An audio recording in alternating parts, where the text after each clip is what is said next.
نبی پاک سید عالم صلی اللہ تعالیٰ علیہ وسلم کی مسکراہٹ کے اندر وہ حسن تھا کہ کائنات ساری حضور کی مسکراہٹ کی وجہ سے ہی مسکرا رہی ہے۔ حضرت جریر ابن عبداللہ رضی اللہ تعالیٰ عنہ حضور کے صحابی ہیں، وہ فرماتے ہیں کہ جب حضور مدینہ طیبہ تشریف لائے تو میں ملاقات کے لیے حاضر ہوا۔ پہلے دن میں حضور سے ملا تو نبی پاک مسکرا رہے تھے۔ پھر 10 سال میں حضور کو دیکھتا رہا، اور حضور کے وصال سے چند دن پہلے میری جو آخری ملاقات ہوئی تو اس میں بھی میں نے اپنے نبی کو مسکراتے ہی دیکھا ہے۔ اور فاضل بریلوی رحمۃ اللہ تعالیٰ علیہ نے تو اس تخیل کا اور رنگ میں لیا ہے۔ وہ کہتے ہیں حضور کے مسکرانے سے ہی دنیا مسکراتی ہے۔ فرماتے ہیں جس کی تسکی سے روتے ہوئے ہنس پڑے۔ جب حضور ہلکا سا مسکراتے تھے تو رونے والوں کے دل بھی ٹھنڈے ہو جایا کرتے، غمزدہ لوگ مسکراتے تھے۔ حضور کی خوشیاں تقسیم کرتی تھی۔ نبی پاک صلی اللہ علیہ وسلم کا مسکرانا امت کے دلوں کو ٹھنڈا کرتا تھا۔ فرمایا جس کی تسکی سے روتے ہوئے ہنس پڑیں، اس تبسم کی عادت پہ لاکھوں سلام۔ اور فرمایا یہ نہیں تھا کہ حضور بڑے تکلف سے مسکراتے تھے، حضور کی تو عادت تھی، اس تبسم کی عادت پہ لاکھوں سلام، مسکراتے رہنا، خوشی کا اظہار۔ اسلام بہت ساری چیزوں کا انسان کو پابند کرتا ہے، حدود و قیود میں رہنے کا حکم دیتا ہے۔ صحابہ کرام علیہم رضوان کے ہاں شادی کے موقع پر بارات لے کر کے جانے کا کوئی رواج نہیں تھا۔ حضرت عبد الرحمن ابن عوف رضی اللہ تعالیٰ عنہ جیسے مالدار لوگ بھی شادی کرتے ہیں تو نبی پاک کے بغیر بھی بارات چلی جاتی ہے۔ کوئی کانسیپٹ نہیں اس طرح کا کہ ڈھیروں بارات لے کے جائی جائے۔ حضرت عبد الرحمن ابن عوف کہتے ہیں میں حضور کی بارگاہ میں آیا تو سفید کپڑے پر پیلا زرد نشان تھا۔ حضور نے فرمایا کیا ہوا، یہ داغ کاہے کا؟ عرض کی حضور کل میں نے نکاح کیا تھا۔ تو محبوب نے جو ارشاد فرمایا اس میں فرمایا بڑی اچھی بات ہے، ولیمہ ضرور کرنا، چاہے ایک بکری ہی ذبح کرنا۔ بارات نہیں لے کے جائی جاتی تھی، ولیمے کا حکم دیا۔ اور بخاری میں نبی پاک نے یہ بھی فرمایا جب تمہیں کوئی ولیمے کی دعوت دے تو جایا کرو۔ اچھا، اب شادی کے موقع پر جو بارات لے کے جائی جاتی ہے تو اگرچہ حضور کی سنت نہیں، لیکن اسے ہم حرام نہیں کہتے، اسے ہم ناجائز نہیں کہتے۔ ہم نہیں کہتے کہ یہ تو نے غلط کیا، اگرچہ لے جانا حضور سے ثابت، اس مروجہ انداز میں ثابت نہیں اس طرح ہمارے ہاں جاتے ہیں، لیکن ہم پھر بھی اسے ناجائز۔ کسی صحابی نے اپنے بچے کی شادی پر اپنے گھر میں لائٹنگ نہیں کرائی، لیکن آپ کو دنیا کا کوئی عالم یہ فتویٰ نہیں دے سکتا کہ لائٹنگ کرانا حرام ہے۔ آپ شادی کے موقع پہ ساری گلی سجا لو، آپ ساری چھتوں پہ لائٹنگ کرا لو، کوئی آدمی یہ آپ کو فتویٰ نہیں دے سکتا کہ شادی کے موقع پر لائٹنگ کرانا جائز نہیں۔ کبھی سنا ہے آپ نے کسی سے؟ بولیے، یہ جائز ہے، جائز پیسے ہیں تو ٹھیک، بلکہ میں اس سے آگے بڑھتا ہوں، اس سے تھوڑا اور آگے جاتا ہوں۔ حضرت عائشہ صدیقہ رضی اللہ تعالیٰ عنہ فرماتی ہیں میرا جو کمرہ تھا نا جس میں میں حضور کے ساتھ رہتی تھی اور ایک لمبا زندگی کا عرصہ گزارا، اس میں 3 آدمی سو سکتے تھے، چوتھے کے لیے جگہ ہی نہیں تھی، اور کچا تھا۔ کھجور کے تنے کھڑے کر کے اس پر کھجور کے پتوں کی چھت ڈالی گئی تھی۔ میں جب ہاتھ اٹھاتی تھی تو میرا ہاتھ اپنی چھت کو چھو جاتا تھا۔ یہ ہے سنت نبی پاک کی، یہ حضور کا طریقہ ہے۔ بتائیے پکے گھر میں، لینٹر والے گھر میں رہنا جائز کہ ناجائز؟ کیوں جی؟ حضور تو کچے مکان میں رہتے تھے، آپ نے کیسے پکا بنا لیا؟ اللہ کی محبوب علی دین کو اس کی اصل بات میں سمجھیں۔ آپ ایسا نہ کریں جس میں انتشار اور امت تقسیم ہو، اس کا اصل مزاج دیکھیں۔ مہندی کے موقع پہ اگر کوئی آدمی 6 دیگیں دال چاول کی پکاتا ہے تو منع نہیں، جائز پیسوں سے پکائے۔ انہیں لائٹنگ لگوائی، کوئی منع نہیں، سارے محلے کو کھانا کھلایا، کوئی منع نہیں، بلکہ نبی پاک نے فرمایا بہترین مسلمان ہی وہ ہے جو سلام پہلے لے اور روٹی زیادہ کھلائے، تو بہترین مسلمان ہے۔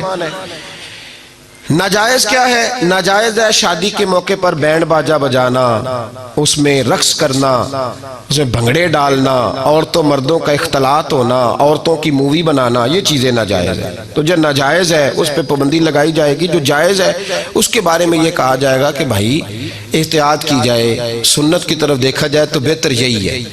لیکن اگر کوئی کسی آدمی کے پاس جائز پیسے ہوں، وہ 100 کنال کے گھر میں رہے، اگرچہ سنت یہ نہیں، پر یہ تو کوئی فتویٰ نہیں نہ دے سکتا کہ حرام ہے تیرا 100 کنال کے گھر میں رہنا، کہ ہے فتویٰ کہیں آپ نے سنا؟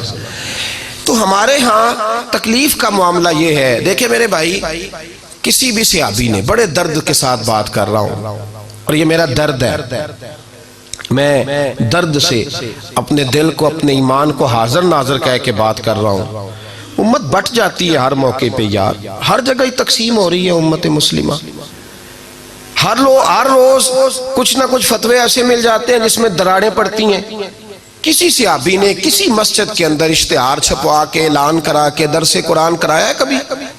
سیرت النبی کا جلسہ، ختم بخاری، مدرسے کا دستار فضیلت کا جلسہ، آپ نے اشتہار پڑھے ہیں نا یہ سارے مکاتب فکر کے؟ ہوتے ہیں کہ نہیں ہوتے؟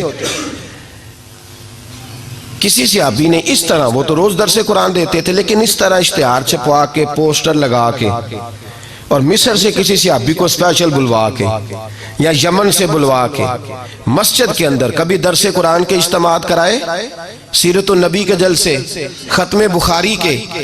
او بھائی یہ ساری چیزیں حضور کے صحابہ کی سنت سے مروجہ انداز میں ثابت نہیں۔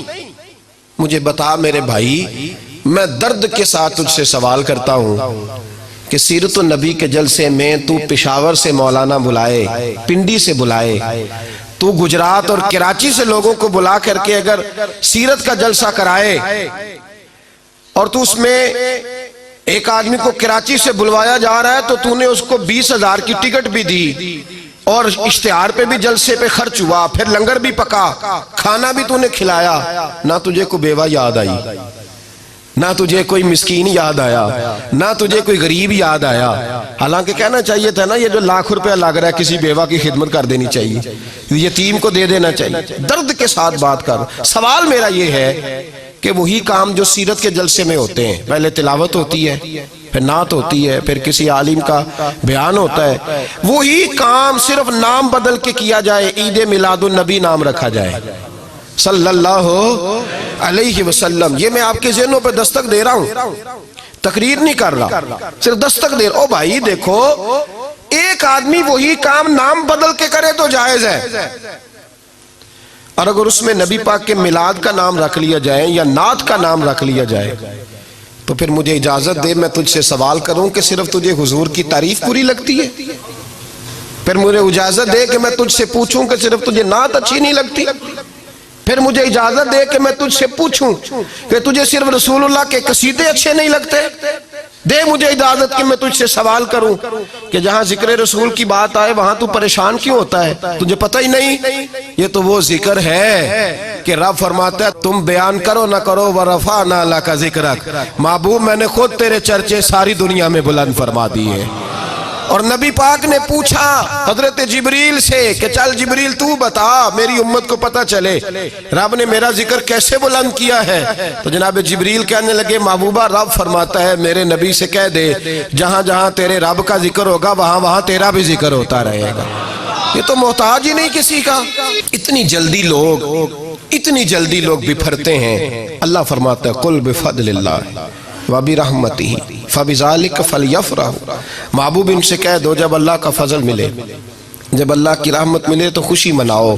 تیرا نہیں مجھے پتا، مجھے تیرا نہیں پتا، لیکن مجھ سے اگر تو پوچھے تو کائنات میں رب کا سب سے بڑا فضل بھی محمد مصطفیٰ ہی ہے، اور سب سے بڑی رحمت بھی محمد مصطفیٰ ہی ہے۔ وہ دو عالم کی رحمت تھے، وہ جہاں چاہتے وہیں رہتے، یہ تو ان کی مہربانی ہے کہ یہ عالم پسند آیا۔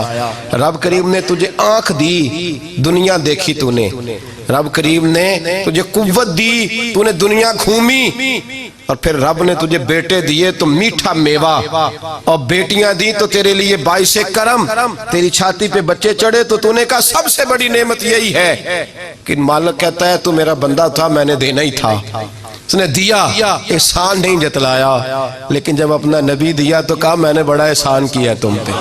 لَقَدْ مَنَّ اللَّهُ عَلَى الْمُؤْمِنِينَ إِذْ بَعَثَ فِيهِمْ رَسُولًا، میں نے تم پر احسان کیا ہے۔ کون دیتا ہے کسی کو محبوب اپنا؟ نہ جانے رب نے یہ کیسے گوارا کیا۔ لَقَدْ مَنَّ اللَّهُ عَلَى الْمُؤْمِنِينَ إِذْ بَعَثَ فِيهِمْ رَسُولًا، اتنا بڑا فضل، اتنا بڑا فضل، فضل بھی حضور۔ اور جب بات رحمت کی آئی تو فرمایا مومنوں صرف تمہیں ہی نہیں، عیسائیوں، یہودیوں، سکھوں، دنیا میں جتنی مخلوق ہے، حتیٰ کہ جانور بھی، حتیٰ کہ چونٹیاں، نباتات، جمادات، ہر چیز۔ یا اللہ تو نے کیا دیا؟ فرمایا وما ارسلناک الا رحمت للعالمین، میں جس کا رب ہوں ان سب کے لیے میں نے اپنے نبی کو رحمت بنا کے بھیج دیا ہے۔